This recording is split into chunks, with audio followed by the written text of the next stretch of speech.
यवतमाळ शहरामधील सर्व नागरिकांना यवतमाळ शहर पोलीस स्टेशनच्या वतीने सूचित करण्यात येते की येणाऱ्या मकर संक्रांतीनिमित्त उडवल्या जाणाऱ्या पतंगाकरिता शासनाने प्रतिबंधित केलेल्या मांजा कोणीही वापरणार नाही, जेणेकरून नायलॉन मांजाच्या उपयोगामुळे कसलीही जीवितहानी, पशु प्राणी यांच्यासोबत दुर्घटना होणार नाही।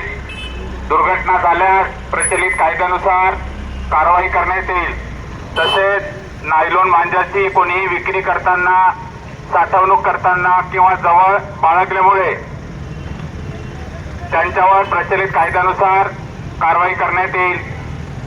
सर्वोच्च न्यायालयाने दिलेल्या गाईडलाईन्सवरून दंडात्मक तसेच प्रचलित कायद्यानुसार कारवाई करण्यात येईल। सर्व नागरिकांनी याची नोंद घ्यायची आहे। पालकांनी आपल्या मुलांना नायलॉन मांजा पतंगाकरिता घेऊन द्यायचं नाही आहे, जेणेकरून कुठल्याच दंडात्मक व कायदेशीर कारवाईला सामोरे जावे लागणार नाही, याची सर्वांनी नोंद घ्यायची आहे। पोलीस प्रशासनाच्या वतीने मकर संक्रांती निमित्त नायलॉन मांजाचा उपयोग कोणीही करणार नाही, त्याकरिता जनजागृती करण्यात येत आहे।